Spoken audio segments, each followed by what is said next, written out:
Hey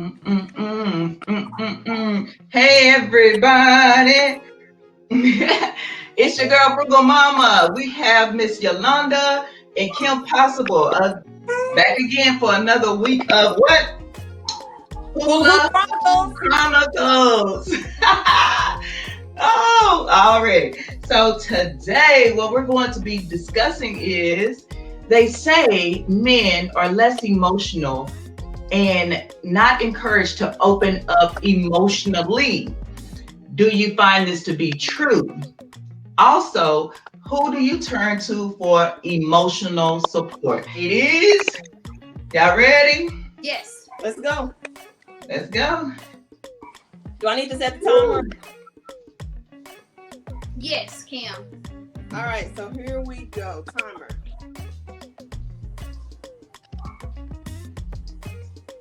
20 minutes. 20 minutes.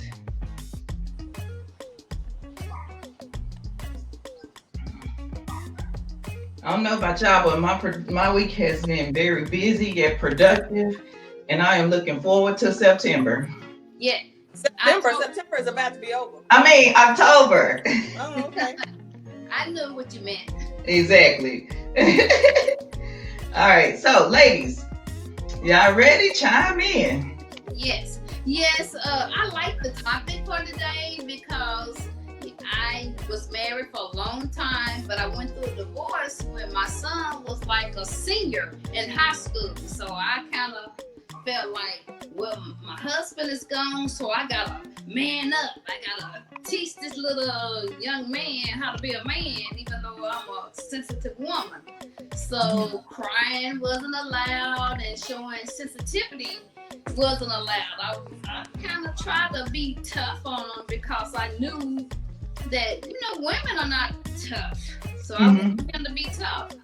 So I was kind of hard on him and everything because I heard this saying all the time that a woman can't raise a man because they don't know how to be a man. So that encouraged me to put my masculinity on, put on the man pants.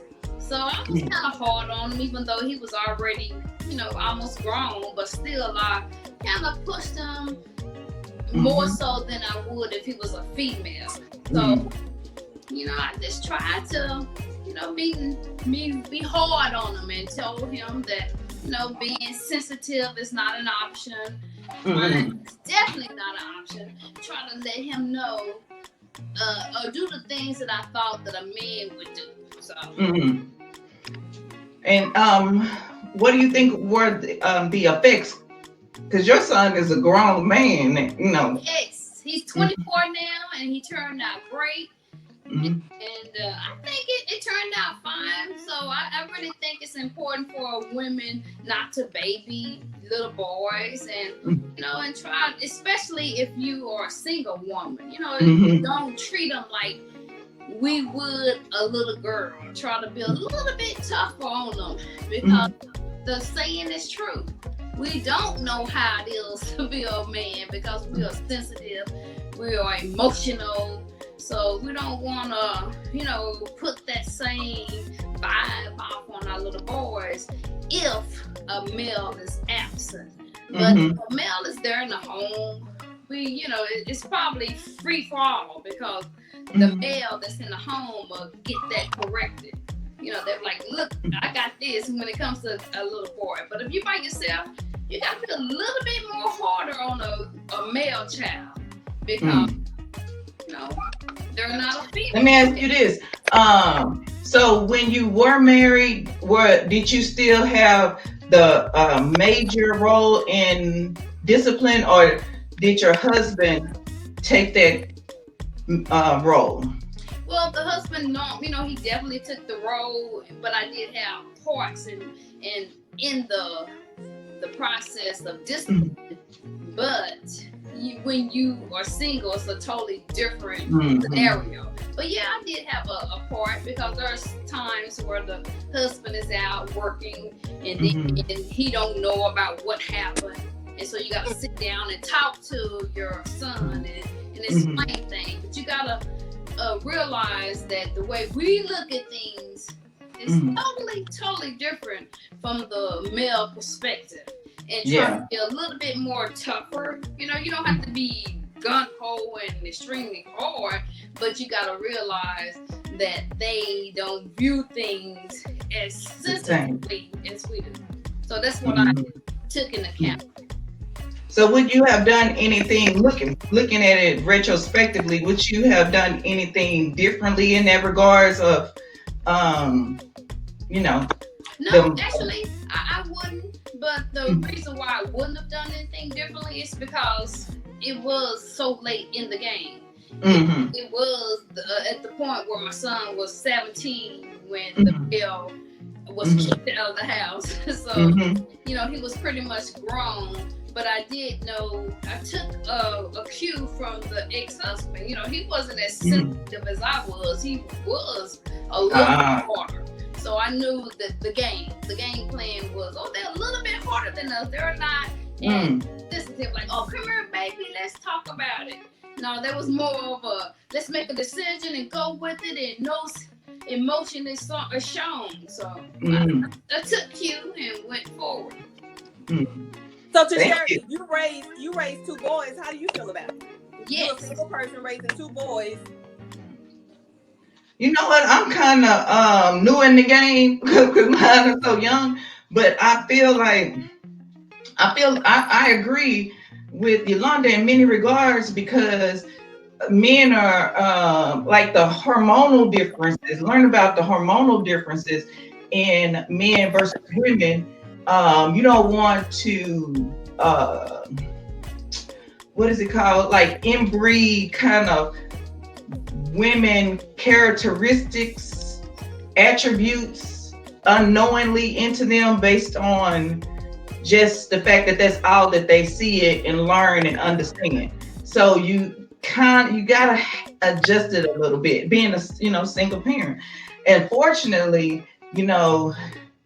my oldest son's dad is very active, so they get that, even though he's probably not like what people would think would be like a typical guy, but he's like really athletic and he well skilled, so he's teaching them how to paint and fix things and put stuff together, all that kind of stuff. So that's the good thing. So when your babies fall and they hurt themselves, do you tell them to get up, you're okay, or do you let them know it's okay when you feel pain to be sensitive, or when you're hurt or you're open to talk about something if you want to know, or do you just tell them, hey, you okay, suck up, buttercup, you fine? Yeah. So it depends on the level of severity. So if they, I may take either approach, because if they like really hurt, I see blood or whatever, it based on how they react, because they looking at me for my reaction. So if I start tripping out, they gonna trip out in my mind. You know what I'm saying? So I'm always want to stay calm, because I tell them when you lose or you're not staying in a logical place, you can't think. It's hard for you to think logically and make good decisions. So I was like, okay, yes, you're hurt, but we can fix, we can put a bandage or whatever like that. And most of the time I say, hey, what were you doing when this happened? And it was like, I was jumping off the whatever. So if you wasn't jumping, you wouldn't have hurt yourself. So don't come to me, with no want to have a pity party. Now, if you, had an accident, that's another thing. You know what I'm saying? I try to tell them it's times to display emotions, but you need to think. You might want to save those cry points. I call them them cry points, because you just whining. If you just whine about something, no, we're not doing that. Period. See, I don't know. I think growing up, I've always heard, I didn't raise a boy, but I've always heard, you're okay, boys don't cry. So at what point do men realize, those boys turn to me, at what point do men realize that it's okay to be emotional? It's okay to cry as needed. It doesn't make you a sissy. It doesn't make you a no pun intended. It doesn't make you a bad person. Or you're not girl-like because you show emotion. And why make them think that all girls just sit up and cry all the time? You know what I'm saying? So you inputting two negative things at the same time. A negative image about women and a negative image about themselves. If I do feel something, I'm not okay. It's not okay for me to express it. And this is what they do. So when you meet somebody, a power woman, how you deal with that? See, I think you I don't know, you on something else. But what I'm saying is, I think that they were just taught to, you okay, like you're a man, you're a boy, you don't cry. So that boy turned into a man, and their communication and their affection skills and everything is so totally different because they don't know how to show emotions because they've always been told, you okay. Yeah, I see what you're saying, Kim. You're not always okay. And you're not always okay. But you gotta think too, when they turn into men, it's women like us that gotta deal with them. Who can get that support as a kid to know that it's okay to be emotional. You're human. Now, I'm not saying be a crybaby. Right. However, you're still human. Yeah. Exactly. That's why I say you can't cry because you don't get your way. But if you sincerely hurt or something that's bothering you, that's what you need to communicate. But you can still use your words and be going through that emotional process as well. You know what I'm saying? So I don't say, oh, boys shouldn't cry, big boys shouldn't cry, all that kind of stuff. But you still have to have some level of discernment, even at a young age. You know what I mean? Discernment is the key word. Yeah. It's the key word. Yeah. I think like with young kids, they have to go, they have to stumble and fall to realize, hey, I might not want to do that in a lot of instances. And then, we keep those lines of communication open. They have opportunities to have something to flash back to when it comes time to make a difficult decision. You know what I'm saying? I think that's the minimum of it, but I also think that because the emotions are suppressed for so long, when things go wrong in their lives, I mean, you just never know. Molestation, anything. They don't know how to communicate. They don't know how to show their feelings because they've always been, because I'm a boy, I'm tough. And it's okay, yeah, you're a man and you're tough, but you're still human. You have feelings. You need to be able to communicate how you feel without being judged and, being seen as being weak. And that's how most men probably gonna see it as, I'm not weak.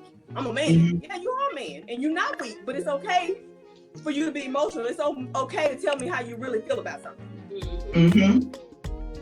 Yeah.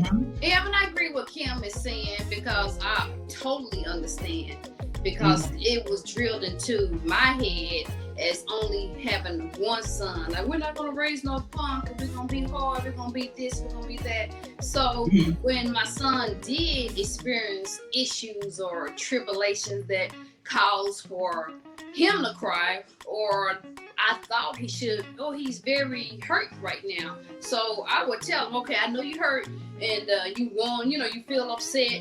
And, of course I would cry, but boys don't cry as easily because I made sure I let him know it's okay to cry.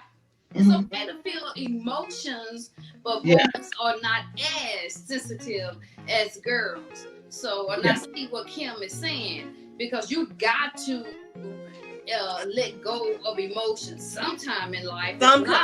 Exactly. Something may happen. So you got to let them know it's okay to cry, but you don't cry as easily as a little girl.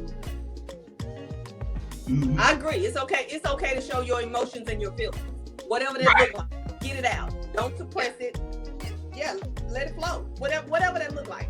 Because otherwise, they suppress it. Then they don't know how to communicate. They don't know how to show feelings. They don't know how to be affectionate. They don't know how to do anything because all they know is my mama said I'm a man. I'm a big boy. I don't cry. Boys don't cry, so I'm okay. Guess what? You still a man. You still okay. It is what it is. Yeah, but one of the methods that I've been trying to use is like when they tussle or whatever, and I could bring them together. Okay, Lamar, tell Daniel how hitting you made you feel, and he said it hurt. I said that's not a feeling. he said it made me feel disrespected. I said, well, he probably don't know what that word is, but I explained it to Daniel, and I said that made him feel like you didn't. He your big brother, and you didn't look out for him. You're not treating him well. It's not fun to be kicked. You know what I'm saying? I'm trying to explain it to him. And he said, yeah, it's not nice, it's not fun, and it hurts. You know what I'm saying? So they explain. So you understand the feeling associated with that action. You know what I'm saying? Yeah. But that's a good way. That's a good way to start out. Yeah. That's so, great. you know, who do you go to for emotional support? Prayer. Oh, yeah. Yeah. Yeah, Oh, yeah. I teach my son, always come to me no matter what, and I'm here for you. And I try to be unbiased, you know, and try to perceive the situation from a male or female perspective. And if, you know, you don't feel comfortable, go to your dad. He's not a monster. Go to him. And, you know, even though I am the better of the parents, you know, I got that. But still, I know that I am a female, and I am not going to perceive things as a male would. So go to your dad, or go to, you know, the friend that you admire or you see that is your equal or someone that you look up to. Don't go to someone that you feel like is, you know, messing up their life or they're doing things in their life that you feel as though, dang, why did they do that? You know, that was hard. They messing up their life. Go to someone that you admire, a mentor. Yeah. So I always have encouraged mentors in my son's life, like Boy Scout or next door neighbors that are older and have gone on to do positive things. And then I point it out. So it's not, to me, it's more like, don't wait to the fire start and then try to say, hey, let's put this fire. No, you know, throughout life when things come up, like, oh, you know, your next door neighbor Josiah, he's doing great. He's a sergeant in the army. He's this, he's that. And then your uncle, he's this, he's that. And try to let him know that these are the things we should be doing in life. And then when things come up or issues come up in life, and then I give my opinion, and then they say, hey, why don't you go to X and ask this person, or go to Y and see what they think about it. So it's important to make mentors in your own head. If that person is not already a mentor, you always give reference. And say, this is, you know, he seemed to be going in a good direction in life. And so when bad things come up, you kind of say, hey, you know, this is what I would do, son. But why not go as next door neighbor A about this situation and see what they think? So you don't wait until the fire starts to try to put it out. You still, you know, you wait, you know, you just go through life skipping and going on and say, oh, that's a good thing that this kid is doing. What do you think? You get their opinion, and then you already know how they feel about this person, that person. So that's what I always do. You know, like, oh, I sure think Troy is doing a great job in life. What do you think? Oh, yeah, he's doing awesome. I would like to do that. So you already know what your son thinks. Or this, you know, you got it from that milk. Exactly. So, and you give them your opinion, and then say, hey, why don't you go talk to Troy and see what he think about it? So you don't wait until a fire starts and then try to put it out. You already start building mentors or make-believe mentors, because I always be trying to, well, I used to, because my son is 24, I always try to tell him, hey, Lynn is doing great, he's doing that, Greg is doing this, he's doing that. And so when issues come up, I like, look, Ron, this is what I would do and this is what I wouldn't do. And then I felt like he was hesitant from the instructions that I was giving him. Hey, let's call Lynn and let's see what Lynn would do. And then we take it from there. The cool thing about it is, in everything you said, one thing with the key component that caught my attention was you made sure that he had an open line of communication with you, regardless of whoever was the mentor, who was doing good, who he could call out on. You wanted him to be comfortable to come to you with whatever it was, whether you had to answer or not.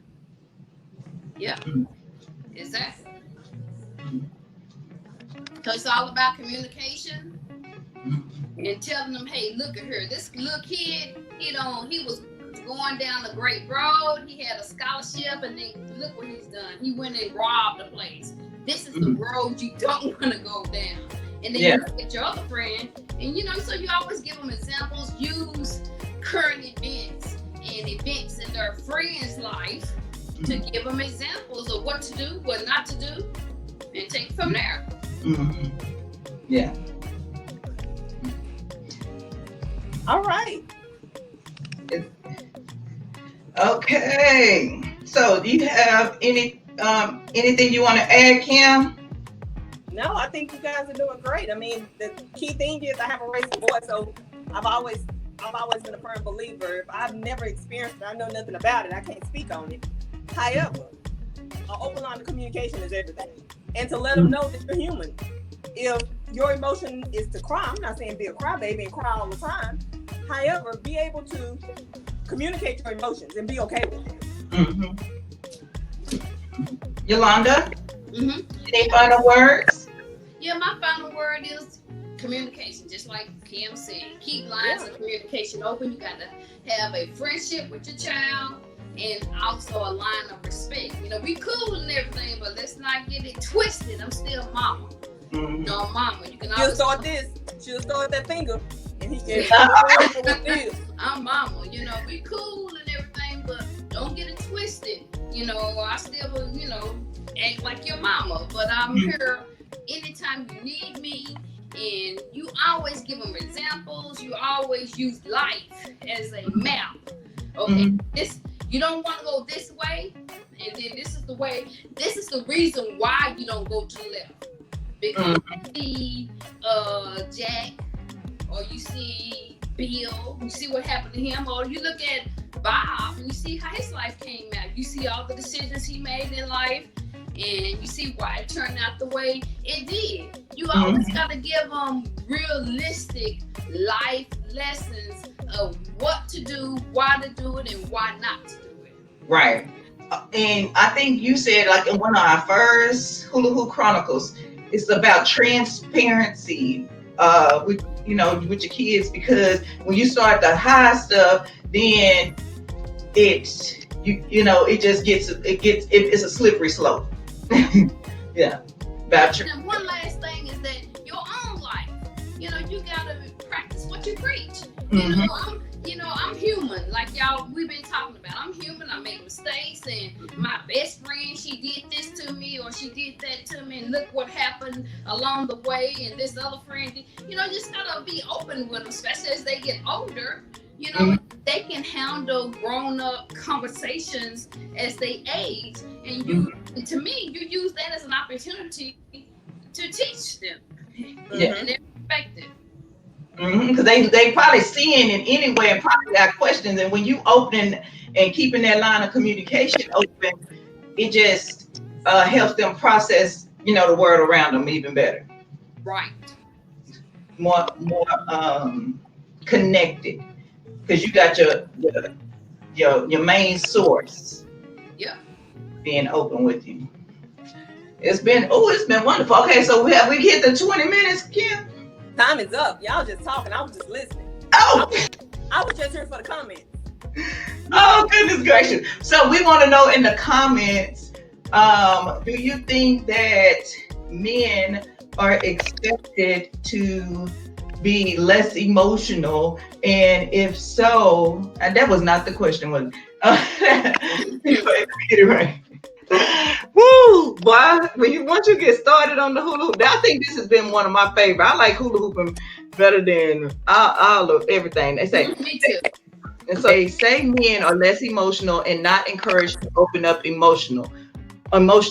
Do you find this is true?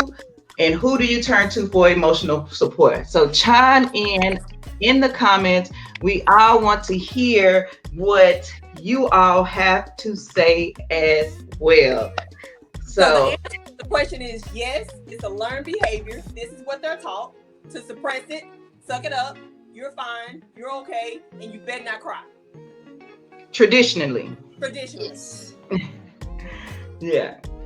But you know what? I listened to Ricky Smiley and he say, hey, this is what it is. That's how he's done it. That's how he's gonna do it with his grands and his, what's what it is? What's what it is? To be more stern with boys. Mm-hmm. To be more stern, not necessarily not to have. Just because it worked for Freaky Smiley don't mean that's what it is. Right, but so you don't agree that you have to be a little more stern with the boys? We can't hear you. I can't hear you. Oh, you can't hear me? We can't hear you. Oh crap. Yeah, but don't you know what? I think most boys you gotta be stern with them, but there are some I can't hear nobody. hot tail girls. You gotta put your foot down. Yeah. Because I love my sister, but she was one of them. You had to, hit in the jaw and get her attention. You know, so some girls are just all right, good people. Bye bye. I don't know what happened. All right, Yolanda, can you hear? Yes. Okay, I don't know what happened to Kim's phone, but again, I appreciate the candid conversations, and hey, we got us a little workout in, and we gonna catch it next time. Bye.